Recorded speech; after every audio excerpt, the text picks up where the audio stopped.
Michelle. Kak. Ketemu lagi. Terakhir ketemu kapan kita?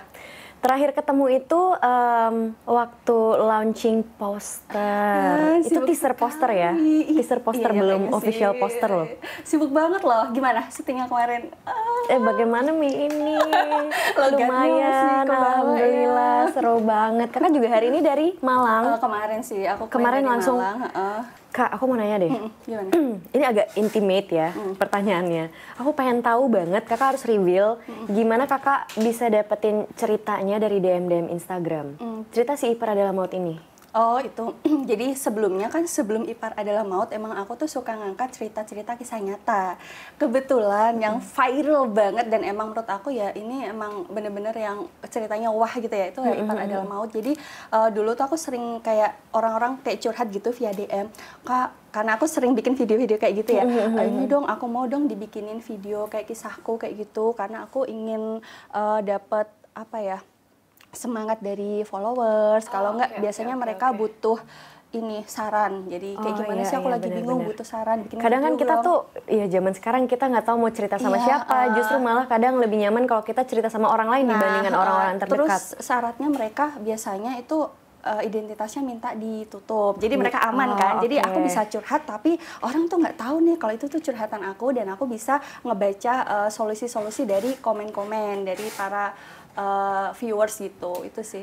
Jadi kebanyakan mereka ya yang ingin curhat tapi nggak mau identitasnya dibuka. Jadi aku selalu pakai nama samaran, lokasinya juga sebenarnya samaran gitu. Oh, jadi Nisa dan Aris adalah nama samaran? Nama samaran. Nama samaran itu. Oke, baik. Aku pikir Nisa itu beneran adalah Nisa. Enggak. Karena emang dari awal itu, ya itu semuanya nama samaran. Dan aku sebenarnya sering pakai nama Nisa, karena aku suka banget sama Anissa. Nama Anissa tuh menurut aku kayak cewek yang kayak lemah lembut, kayak gitu kan, ya kan? Nama Nisa itu kayak gitu. Jadi sebelum Ipar Maut pun sebenarnya sering banget nama-nama Nisa itu. Oh, oke. Jadi ya kebetulan Nisa, Mbak Nisa, karena umurnya di atas aku lah, spill umurnya di atas aku.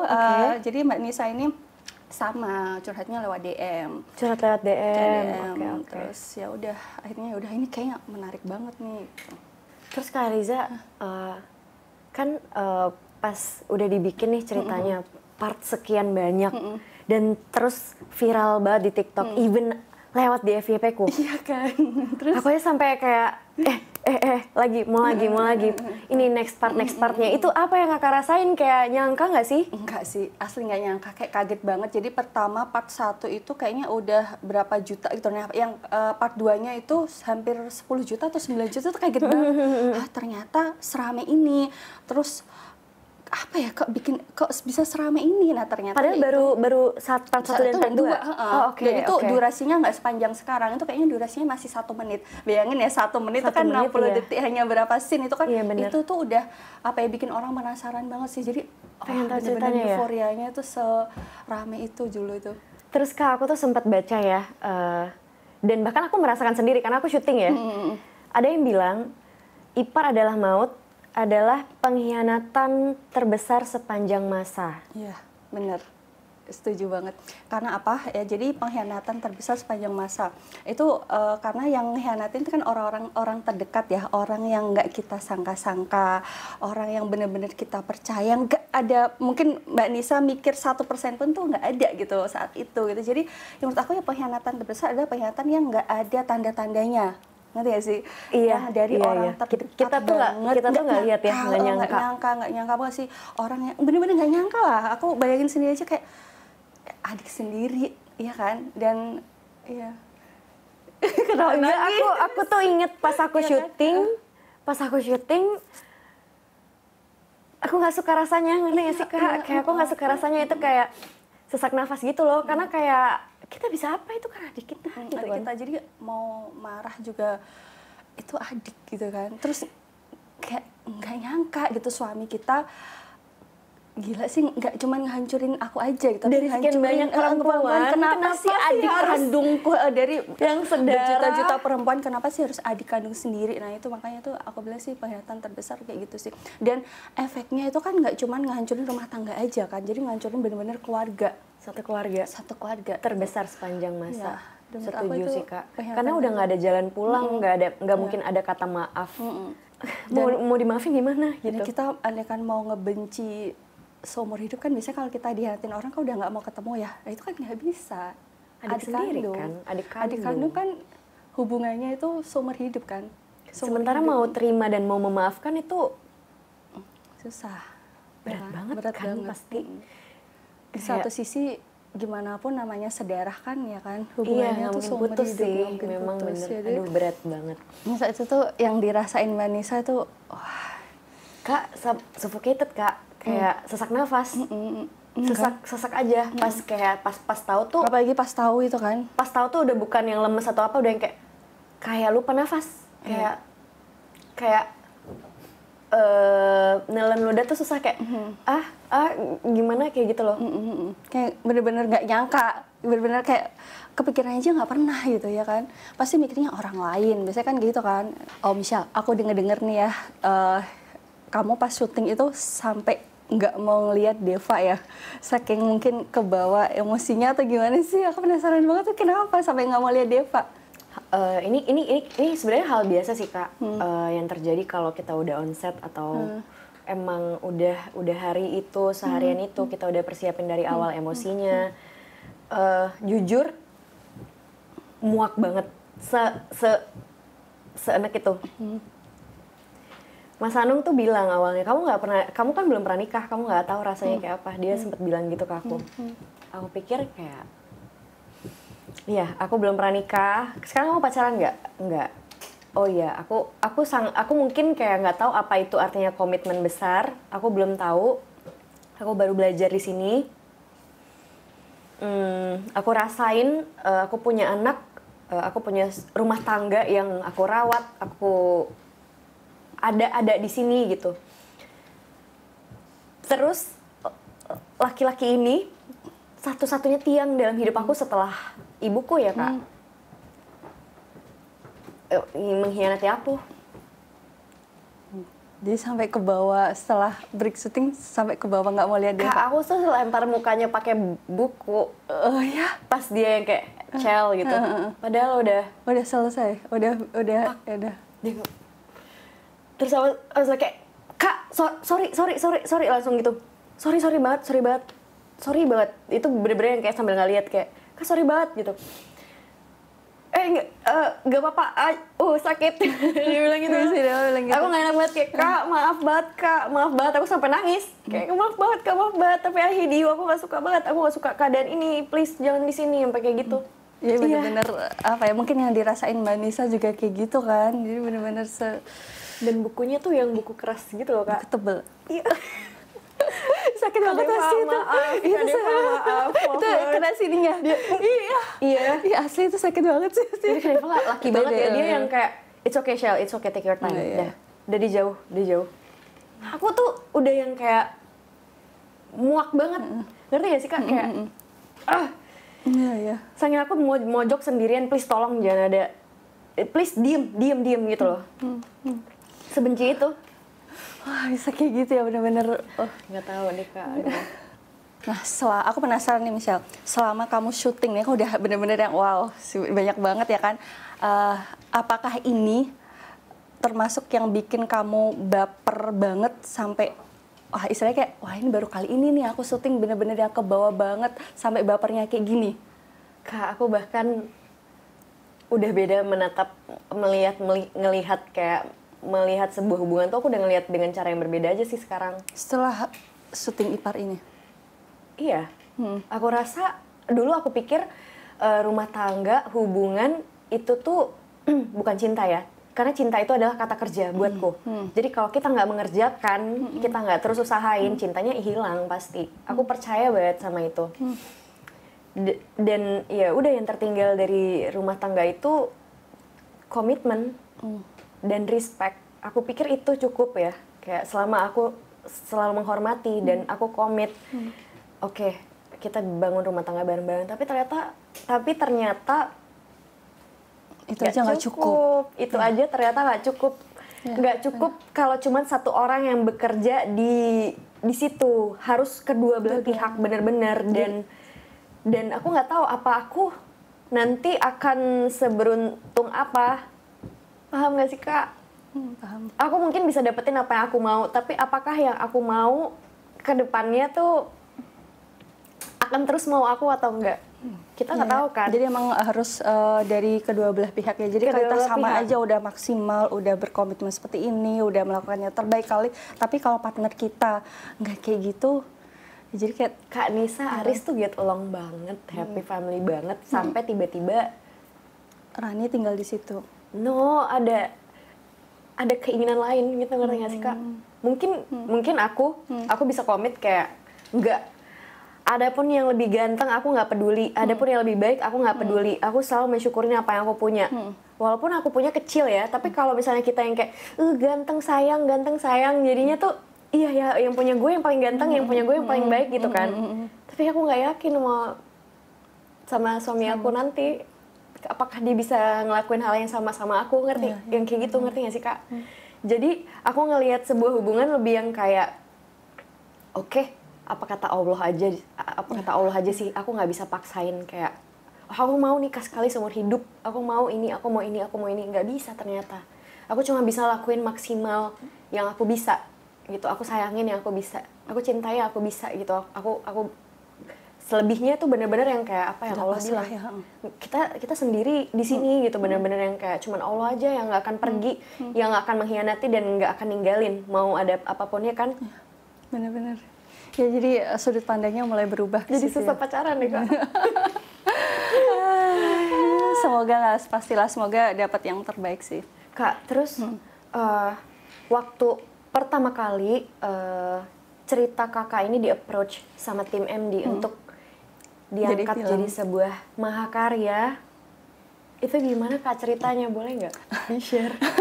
Itu pertanyaan banyak banget sih yang orang pengen tahu ya. Jadi waktu itu karena mungkin viral banget, sebenarnya nggak cuman MD sih, jadi ada beberapa PH lain juga sebenarnya. Asli, ada beberapa PH, mungkin sekitar 4 PH dan beberapa penerbit. Itu tuh aku ini mungkin karena viral banget ya, saya tuh viral banget, terus orang-orang melihat ini, wah ini kayaknya IP besar nih gitu. Jadi emang nggak cuman MD aja. Saat itu terus aku ngubungin Mbak Nisa, tapi Mbak Nisa awalnya keberatan karena wah ini kalau diangkat kayak gini nanti aib keluarga ini dong, gitu, ngerti nggak sih? Gimana pun pasti kan ada tetangga yang tahu kalau itu kisahnya dia, nggak mungkin nggak kan? Pasti kan, namanya tetangga, apalagi keluarga besar, keluarga besar tuh pasti tahu. Takutnya itu gosip merambah kemana-mana, dan itu untuk meyakinkan Mbak Nisa juga nggak gampang. Habis itu Mbak Nisa istikharah akhirnya. Terus aku juga ngeyakinin kalau ini bener-bener bakal di-keep di privacy, bener-bener nggak akan tahu siapa Mbak Nisa, mungkin kecuali keluarga besar yang bocorin ya. Itu aku janji ke dia. Terus akhirnya dia istikharah, terus dia mau, oh ya ini mungkin dia mengesampingkan aib-aib itu deh, dia pengen orang-orang tuh ngambil pelajaran, ternyata hal kayak gini tuh ada gitu, dan lebih aware gitu loh. Jadi kan kebanyakan kan hal-hal kayak gitu kan dinormalisasi ya, di itu nggak apa-apa namanya gitu.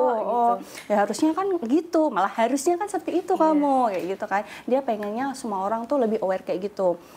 Nah, habis itu baru aku tentukan ini PH, Mbak Nisa setuju ya, aku tentukan ini PH yang mana. Lagi-lagi aku istikharah sih, istikharah menentukan. Itu saya itu lama sih, aku dikejar-kejar, ada dikejar tim MD, ada sama beberapa itu diteleponin, dikejar-kejar bener. Terus aku istikharah juga menentukan mana yang perlu aku ambil gitu kan. Karena Mbak Nisa nyerahin semuanya ke aku gitu. Terus nggak tahu, aku akhirnya yakin banget sih sama MD, ya udah bismillah kita serahin ke MD aja deh. Dan itu dengan persyaratan harus benar-benar private nih, Mbak Nisa, Aris dan Rani nggak boleh bocor siapa mereka gitu. Terus kalau Mas Arisnya? Mas Arisnya setuju sih, karena Masnya kan saat itu kan sudah di konten ya, sudah kayak bertobat gitu, walaupun mereka pisah bertobat gitu. Sama, dia pengennya banyak orang ngambil pelajaran ini. Jadi walaupun orang sebaik apapun, Mas Aris tuh baik loh, orang sebaik apapun pasti ini imannya tuh lemah kalau disadari gitu Kak. Nanti aku semakin sulit ini dalam kehidupan nyata. Kayak gitu Michelle, tapi kenyataannya kayak gitu. Jadi kenapa kita tuh harus menghindari? Karena kalau kita udah dikasih, itu susah nolaknya. Susah iman seseorang tuh benar-benar naik turun. Jadi orang sebaik apapun itu nggak bisa, oh dia soleh banget, dia nggak mungkin mau dikasihin tuh, nggak mungkin tergoda. Enggak, Satu-satunya manusia, cara adalah menghindari. Nah, artinya ya jangan sampai ada ipar atau siapapun yang mungkin tinggal serumah. Itu kan menghindari ya, daripada terjadi apa-apa. Mereka enggak kok, ini pasti ini apa namanya? Kuat, dia baik, soleh. Enggak, belum tentu. Aris tuh bener-bener sosok yang suami able, bapak able sih. Bener. Aku soalnya ya lumayan tahu gitu kan, dikasih tahu Nisa, dan semua itu berubah ternyata. Makanya dia bener-bener nggak nyangka. Aku bilang itu pengkhianatan terbesar itu, dia bener-bener nggak nyangka orang yang suami yang kayak gini loh, se-perfect ini ternyata bisa. Dan dia nggak nyangka juga adiknya juga seperti itu. Nah Michelle, aku mau nanya, sebagai seorang aktris nih, ada nggak sih tantangan yang paling besar, tantangan terbesarnya tuh apa kalau mau meranin kisah yang film yang diangkat dari kisah nyata? Ada nggak sih tantangan-tantangan tertentu gitu? Kalau tantangan menurutku semuanya challenging pasti. Karena kita harus keluar dari zona nyaman kita harus keluar dari siapa Michelle atau apa itu harus kayak meninggalkan kebiasaan-kebiasaan itu. Cuman beratnya sesudah selesai itu. Iya. Kebawa. Karena kan setiap kita mulai pasti kita kekosongin gelasnya. Diisi kebiasaannya Nisa atau apa. Tapi pas sudah selesai syutingnya Kak. Itu untuk proses selesai syutingnya sampai kamu benar-benar jadi Michelle lagi tuh lama nggak sih? Kak, aku bahkan ngaca. Aku nggak suka sama diri aku Kak. Sampai kayak gitu ke bawahnya? Iya. Dan itu bukan aku nggak suka sama Nisa, aku nggak suka apa yang dia rasain Kak. Aku nggak suka, aku nggak tenang, aku insecure gitu loh, yang kayak mau aku sebisa apapun, mau aku sebaik apapun, mau aku setia apapun, ya kalau Allah bilang nih orang pasti selingkuh, ya udah selingkuh gitu loh. Aku nggak suka rasa itu Kak. Aku mau kayak aku balik lagi kayak santai aja, kayak semua orang baik. Kalau kita kirimnya baik pasti kita dapat baik kan, banyak kan lagi. kayak gitu ya, maksudnya orang baik untuk orang baik. Ternyata selesai syuting ini aku ngaca nggak bisa Kak. Aku ngaca, aku marah, aku nggak suka, impulsif, aku cat rambut Kak. Biar kalau aku ngaca aku orang beda. Maksudnya aku nggak ngeliat diri aku yang kayak rambut hitam, ya si Nisa nih. Enggak.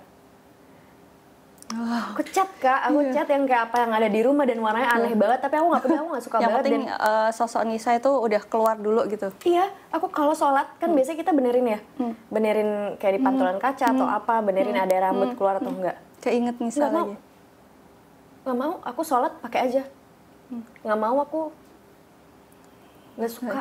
Aku nggak suka rasanya gitu. Aku nggak suka rasa kayak aku gagal gitu loh. Padahal aku belum mulai, aku nikah aja belum. Masa aku udah harus ngerasain, masa harus udah ngerasain cerai sih gitu loh. Aku nggak suka rasa itu. Tapi sekarang rasa itu udah hilang kan?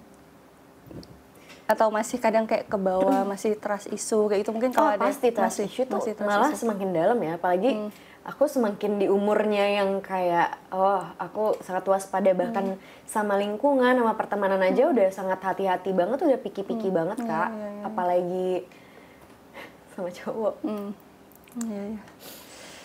Bohong dikit aja menurutku kayak kamu bohong. Kenapa kamu bohong gitu? Menurutku kenapa bohong? Aku nggak terbiasa berbohong. Nggak ada bohong putih di hidup aku ya Kak. Sama Bunda tuh soalnya kita nggak pernah dididik bohong, karena kalau kita jujur kita salah pun Bunda nggak akan marah, kayak ya udah Bunda diem aja, makasih udah jujur gitu, walaupun aku salah besar ya, walaupun konsekuensinya tuh kayak nggak diajak ngobrol seminggu gitu kan, beban kan Kak.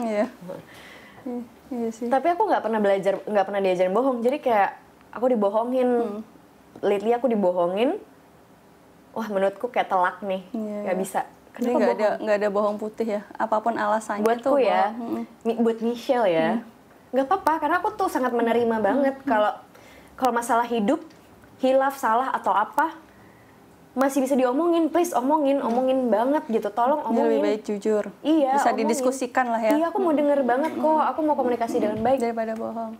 Iya, sayangnya aku dibohongin. Tapi emang sesuatu itu apa ya, istilahnya petaka tuh dimulai emang dari bohong-bohong kecil kayak gitu sih. Dimulai dari bohong-bohong kecil. Walaupun bohong, aku ini bohong nih untuk kebaikan kok gitu. Emang nggak ada bohong putih itu. Atau ada. Gini, kenapa kamu nggak angkat telepon gitu? Kenapa kamu nggak telepon aku? Iya aku udah tidur. Enggak. Ternyata besoknya dia bilang, ya aku nggak mau angkat telepon kamu karena kamu tuh lagi panik dan kamu lagi marah, jadi supaya kita nggak berantem. Nggak salah, bener. Aku bilang kayak kamu cowok baik, kamu baik, aku ngerti. Tapi menurutku kamu bohong. Yang nggak usah dari awal nggak usah bilang kalau kamu tidur dong, tinggal bilang aja. Kita nggak dalam kita tidak dalam circumstance yang baik untuk ngobrol, Michelle. Tenangin diri kamu dulu baru kita ngobrol. Tinggal bilang gitu. Jadi kenapa bohong? Tapi bener sih, ini keren itu bener. Aku nggak suka sama diri aku juga, jadinya terlalu keras. Tapi itu akibat ini nih, akibat ini. Karena kayak aku nggak mau ada celah sedikit pun gitu loh Kak. Akibat si Nisa, ipar banget ya. Wah, ya. Kak, kasih 3 kata untuk mendeskripsikan film ini. Menyayat hati, kecewa. Udah 3? Iya, menyayat hati. Satu lagi deh, boleh deh. Boleh. Sabar. Okay. Kamu gimana? 3 ya? Ya, 3. Pengkhianatan, kesetiaan, kehancuran. Ya, setuju. Kehancuran. Hancur Kak? Hancur. Selesai udah? Hancur, dan hancurnya nggak cuma hancur kecil, benar-benar hancur besar. Makanya kita bisa bilang ini tuh pengkhianatan terbesar sepanjang masa. Asli, bener. Jadi nggak cuma hubungan suami istri aja yang hancur, tapi banyak, luas. Itu si darah daging itu loh, juga udah pasti hancur setengah mati. Raya. Ya, belum lagi anaknya, mentalnya kayak apa? Ngelihat orang tuanya kayak gitu. Terus karena Raya sayang banget sama ontinya. Terus ibunya sama Nisa Ai, juga. Dia sayang banget. Ibunya Nisa sih aku yang kayak, apalagi ibu itu kan, ibu yang kayak nggak nyangka gitu. Ternyata yang ngehancurin keluarga anakku sendiri ya anakku yang satunya gitu. Iya benar. Itu benar-benar yang menghancurkan rumah tangga anakku adalah anakku yang satunya, yang sama-sama aku sayangin. Aku harus kayak gimana ya kan? Harus marah ke ini atau harus melindungi yang ini? Kayak gitu. Itu menurut aku ibu tuh benar-benar yang apa ya? Yang paling sakit sih itu. Ibu yang paling sakit karena ngerasa gagal. Iya, ibu mungkin ngerasa gagal. Gagal karena nggak bisa melindungi rumah tangga Nisa, dan ngerasa gagal mungkin nggak bisa ngedidik Rani, padahal menurutnya dia udah maksimal ngedidik anaknya. Terus kita gagal dengan kasih sayang dua-duanya kan, tapi gagal ngerasa mungkin kayak, oh ini gara-gara aku nih, gitu. Ini ngerasa bersalah, gitu sih. Tuh jadi efeknya besar banget sih, benar-benar pengkhianatan terbesar sepanjang masa, ya kan? Berarti Kak, film Ipar Adalah Maut kita tunggu akan tayang di bioskop tanggal 23 Mei 2024. Pokoknya semua orang tuh harus nonton sini, Michelle. Bener-bener yang wah, kalian pas keluar dari bioskop pasti kayak wah, gitu, nggak bisa cerita. Karena ini nggak cuma mahakarya, tapi ini juga diangkat dari kisah nyata. Ada rasa, ada keadaan, semuanya ada di situ, tertuang komplit, dan mewakili Nisa di luar sana, mewakili hati istri yang terluka sih. Jadi benar-benar yang apa ya, dalam, banyak manfaat, banyak yang bisa diambil hikmahnya banyak. Jadi semua orang tuh tahu kayak kenapa Ipar Adalah Maut adalah pengkhianatan terbesar sepanjang masa. Karena apa? Karena memang udah ada sabda dari Nabi sendiri kan Kak.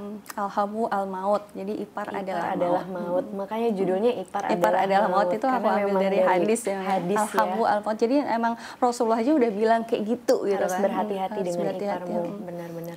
Dengan iparmu. Merinding Kak, ya kan? Aku gak sabar tanggal 25 asli, ya. 24 Mei 2024. Tanggal 24 Mei. 23. Pas dulu. Salah lupa lagi. Aduh Kak, aku merinding banget deh Kak dengarnya. Ya, kan? Tanggal 23 Mei 2024 di bioskop. Asli, aku juga gak sabar banget. Aku juga gak sabar banget sih. Aku gak sabar pengen lihat hasilnya. Asli, aduh, aku juga gak sabar. Kayak kalian semua orang harus nonton ini sih. Iya gak sih? Iya, karena ini mengingatkan kita. Sebagai pengingat terus kita juga lebih aware gitu kan. Jadi ibu-ibu, terus yang baru nikah, yang mau nikah, semuanya tuh harus, bapak-bapak juga semuanya harus nonton ini sih. karena aku yakin banyak pelajaran yang bisa diambil dari Ipar Adalah Maut ini. Amin, amin, amin, Kak. Mas Aris, ini adalah perjanjian yang sangat berat. Perjanjian yang mengguncangkan arsy Allah.